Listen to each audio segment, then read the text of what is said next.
When Netanyahu with full bravura welcomes a 7-front war, West presumes at best an utter recklessness on his part or madness।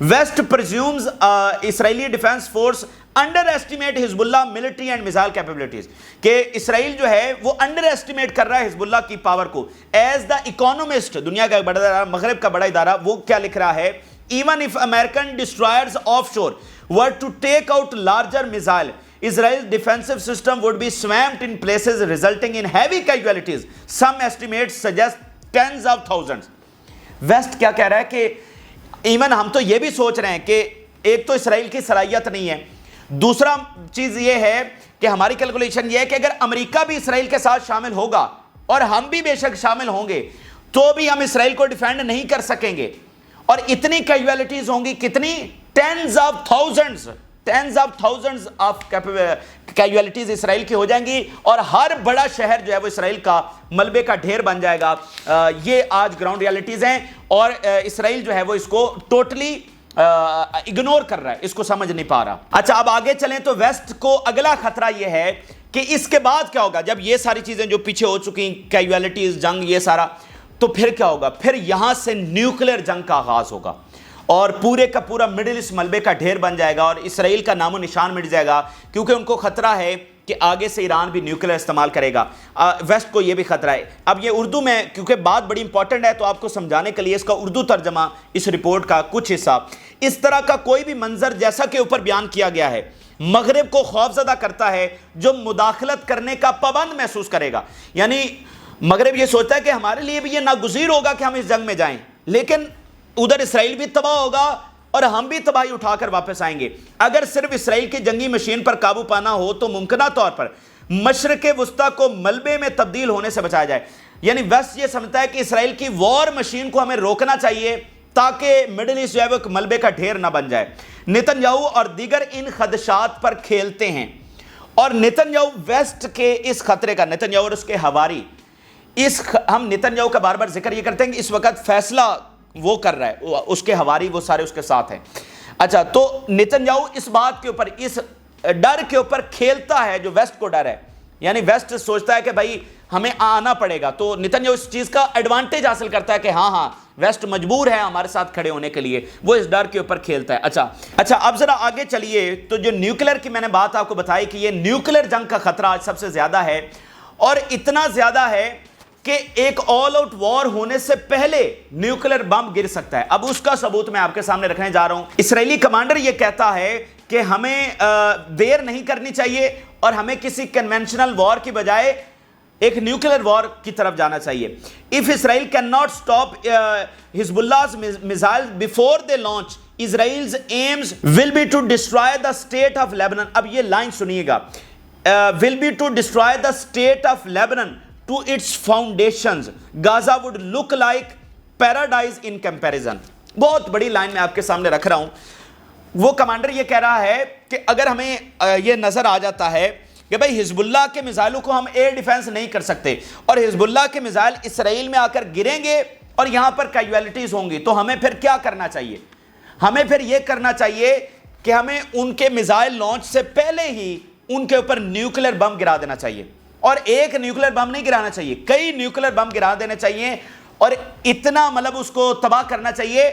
the state of Lebanon to its foundations، یعنی مکمل اس کو میدان بنا دینا چاہیے. اور جو آخری لائن وہ لکھتا ہے کہ اس تباہی کے نتیجے میں ہمیں لیبنان میں اتنی تباہی مچانی چاہیے کہ غزہ جو ہے وہ لیبنان کے سامنے جنت نظر آئے، غزہ ایز اے پیراڈائز نظر آئے لیبنان کے سامنے. لیبنان میں اتنی تباہیاں مچا دیں کہ لوگ جب دونوں کا کمپیریزن کریں تو وہ کہیں غزہ تو جنت ہے.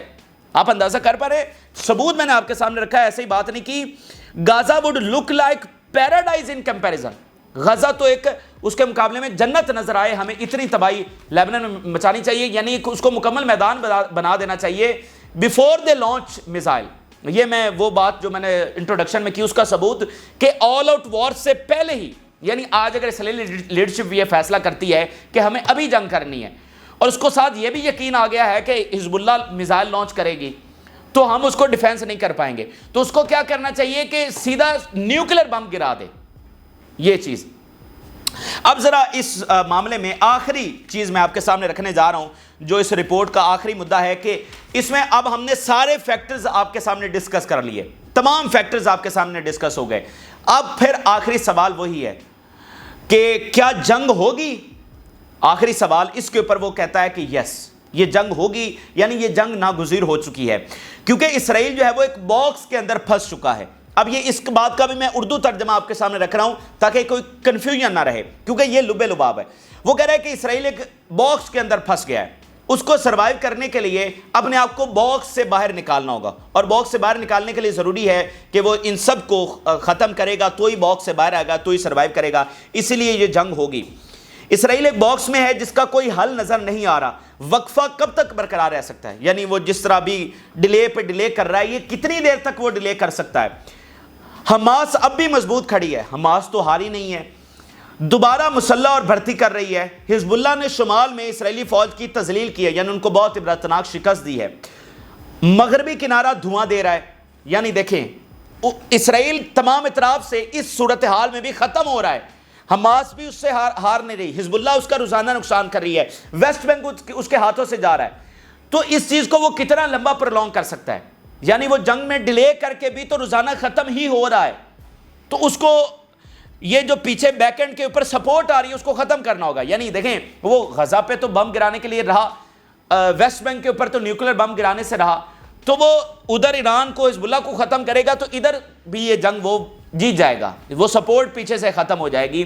تو وقفہ کتنی دیر برقرار رہ سکتا ہے؟ اب ذرا یہ لائن سنیے گا، اب یہ لائن ہے ٹائم کی کہ یہ جنگ ہوگی کب، اور خزاں سے اگلے 2 مہینے پہلے وہ وقت ہے جب آسمان صاف اور فضائی کاروائیوں کے لیے موزوں ہے، اور خزاں سے اگلے 2 مہینے پہلے وہ وقت ہے جب آسمان صاف اور فضائی کاروائیوں کے لیے موزوں ہیں۔ دیکھیں جنگوں میں کیا چیز سب زیادہ میٹر کرتی ہے؟ ویدر، موسم۔ نہ ہی آپ سخت گرمی میں لڑ سکتے ہیں، نہ ہی سخت سردی میں لڑ سکتے ہیں، تو اس کے درمیان، اور پھر آپ نے تو ساری آپ کی پاور ایئر فورس ہے، تو آپ نے اس حساب سے دیکھنا ہے، تو اس نے ٹائم دیا ہے 2 مہینے اگلے، ٹھیک ہے، شدید سردیوں سے پہلے اور شدید گرمیوں کے درمیان، وہ جو جب آسمان بالکل صاف ہوگا تب یہ وقت ہوگا کہ اگر اسرائیل ڈیلے بھی کرتا ہے تو میکسیمم اتنا ہی ڈیلے وہ کر سکتا ہے۔ یعنی یہ ہے کہ یہ چانسز تو ہیں ابھی اس وقت جب ہم بات کر رہے ہیں اس وقت ہی جنگ چھڑ جائے، لیکن اگر ڈیلے ہوتا بھی ہے ٹیکنیکل بنیادوں کے اوپر وہ بتا رہا ہے تو اتنا میکسیمم ڈیلے ہو سکتا ہے، اس سے زیادہ نہیں۔ یعنی ایسا نہیں کہ سردیاں آ جائیں گی یا اس کے بعد سردیاں گزر بھی جائیں گی، ٹھیک ہے، تو یہ چیز ہے۔ اور پھر جیسے اس نے شروع میں بات کی کہ وار ناؤ اور نیور، تو جنگ اگر اس سے بھی زیادہ ڈیلے ہو جاتی ہے تو مثال کے طور پہ سال، 1.5 سال، 2 سال ڈیلے ہو جاتی ہے، ایٹ دی اینڈ پھر بھی ہم اسی نیچ کے اوپر کھڑے ہوں گے۔ لیکن اس کے جواب میں وہ ثبوت یہ دیتا ہے، دلیل یہ دیتا ہے کہ یہ جنگ ڈیلے اس لیے نہیں ہوگی کہ اسرائیل میں ڈسکشن یہ ہے کہ اگر ہم نے ڈیلے کیا تو ایران نیوکلیر حاصل کر لے گا، اگلے 2-3 مہینوں میں، 4-6 مہینوں میں نیوکلیر حاصل کر لے گا، تو 2 سال بعد جب ہم حزب اللہ سے لڑ رہے ہوں گے تو حزب اللہ بھی پاورفل ہوگی، ایران بھی ہوگا، امریکہ کمزور ہو چکا ہوگا، تو ہمیں پھر اس میں کیا فائدہ؟ ہمیں ابھی لڑنا ہے۔